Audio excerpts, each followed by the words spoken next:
Hello to all my story lovers. Welcome back in Storytime channel. Today I am reading In Sahyadri Hills, a lesson in humility, taken from the book Wise and Otherwise, written by the great Sudha Murty. Now let's go to the story. I love traveling, be it a tiny village, a drought heat area, a deserted mountain top, a dense forest, or even a monument in Egypt or China. I enjoy going to different places. On one occasion, I went to the Sahyadri Hills, a densely forest region in Karnataka. It had been drizzling the whole day. Though forests are difficult to negotiate during the rains, especially due to the presence of those dreaded leeches. One ought to visit them during the rainy season to get the most out of them. The mild smell of exotic trees, shrubs, and flowers, the chirping of different kinds of birds, the gentle whistle of unpolluted breeze. These are the joys that can never be experienced in any town or city. I was there to visit a tribal village school deep in the forest area. The charitable trust with which I am connected wanted to help improve the school. Tandas, the local groups of tribal are called, are delightful. Normally, there is a headman in each tanda known as Tandappa. He is the senior most man of the tribe and is considered the supreme power, almost a living god. All the beholden to him. He practices the customs taught to him in his childhood and everyone follows them. There was a downpour when I reached the village. The rain, the glistening leaves, and the strong smell of wildflowers made me feel as though I was on different planet. But I never felt like an intruder. Not even when I reached the school after a long walk and every villager stood by staring at me. Reaching the school was an adventure in itself. I saw a lady walking with rhythmic grace despite the 3 pots of water balanced on her head. I stopped her and asked which way should I go to reach the school. She made an exclamatory sound, stared at me, and walked away. Perhaps she didn't want to talk to a stranger, especially one from a town. Or perhaps she didn't understand my language. I then approached an old man who was weaving a cane basket while humming a folk song. I knelt in front of him and asked in a loud and clear tone, "Where is the school?" Curiosity was written all over his face, and he seemed anxious to ask me all kinds of questions, but he didn't.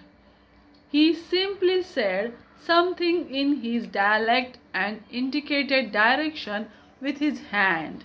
The school was an old thatch building, probably built by the tribals themselves. It was a primary school. I could see a few children playing outside, while others were busy under shade-like shelter doing something with leaves and straws. I walked in and found a small room with 2 chairs, 2 tables, and a blackboard with a pot of water beside it. There were no electric lights or fans. Instead, a small shutterless opening served as the window. This was the only source of ventilation in the room. It appeared to be the office room, but there was no one there.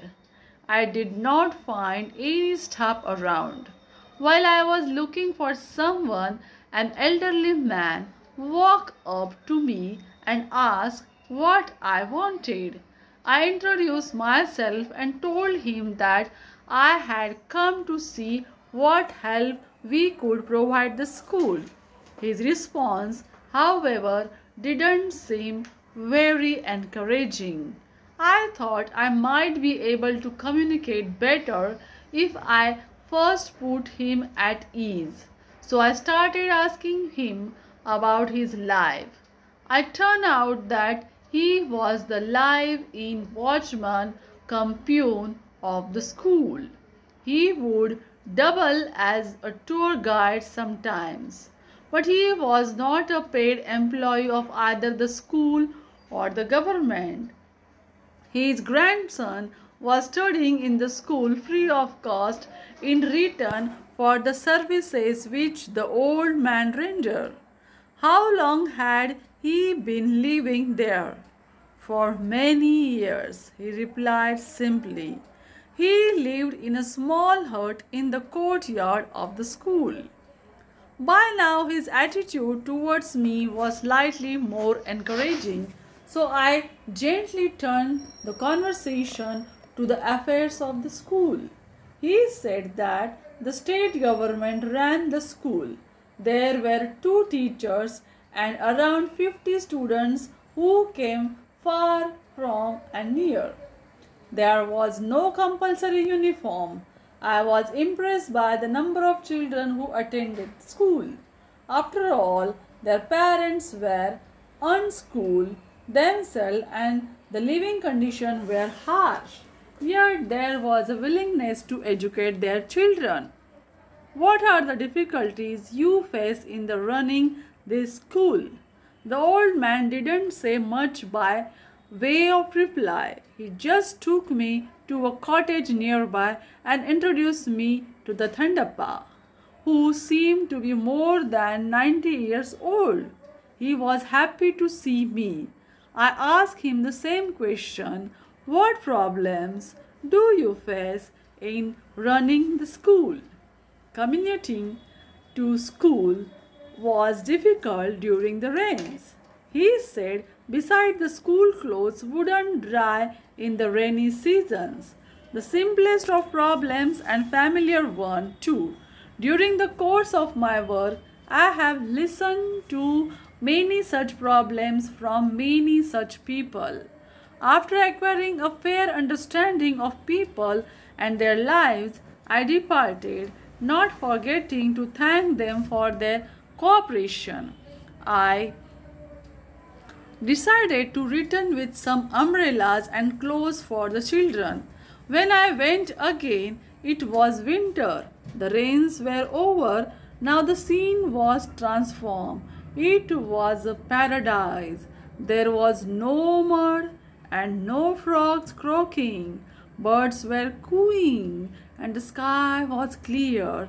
Many rare flowers had bloomed. I met the same Thandappa.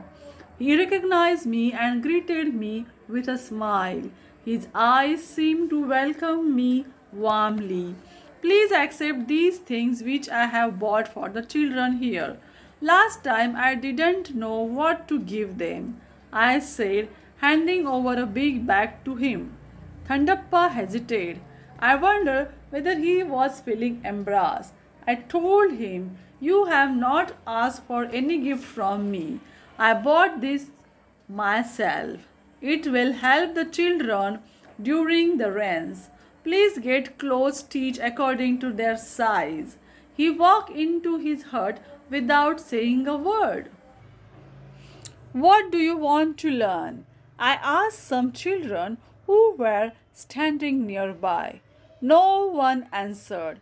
After a lot of persuasion, a few youngsters came closer, but they were still too shy to talk. I went on coaxing them, and ultimately one of them said, we have heard about computers, but we have not seen them except on TV. We want to learn about computers. Do you have any book about computers that is written in Kannada? Having been brought up in teacher's family and being a teacher myself, I was delighted to hear what these children had to say. Their ideas were surprisingly fresh and modern despite the fact that they belonged to such a backward region. I told them that I would look for such books in Bangalore. If I didn't find any, I promised that I would write a book for them myself. They seemed pleased and I was extremely happy.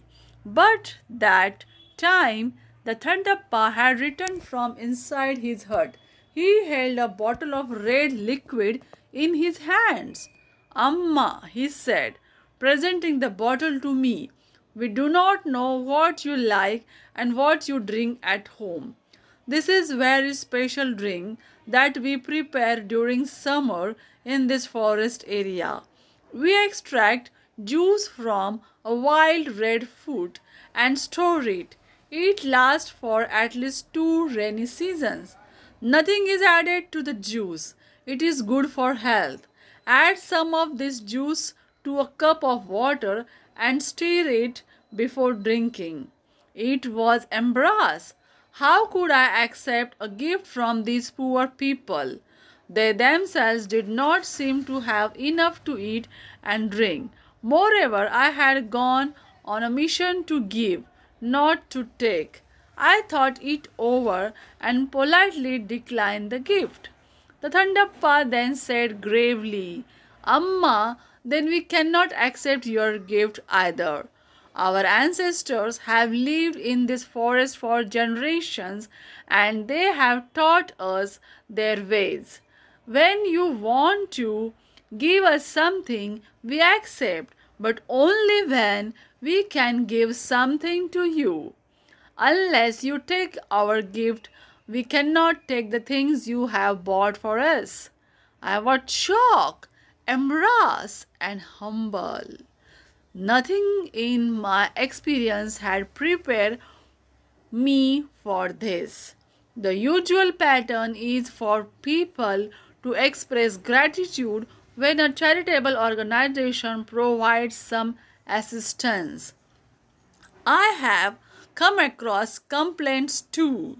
When a group of organization has many problems and we help solve one of them, it is not unusual for the recipients for our help to grumble about what has been left undone rather than show gratitude for what has been accomplished. There have even been cases where recipients have complained about the amount of help given to them. I have taken all this in my stride, finding fulfillment in the giving, not in the responses. Here in the Sahyadri forest was an old man, a tribal with no schooling, practicing a highly principled philosophy of life. Give when you take. Do not take without giving. This was culture at its best. I smiled and gracefully accepted his gift. The Thandappa rose even further in my esteem when he remarked with a twinkle, there is a grace in accepting also. This is the end of the story. Do you like it? Then comment it and subscribe our channel. Bye bye.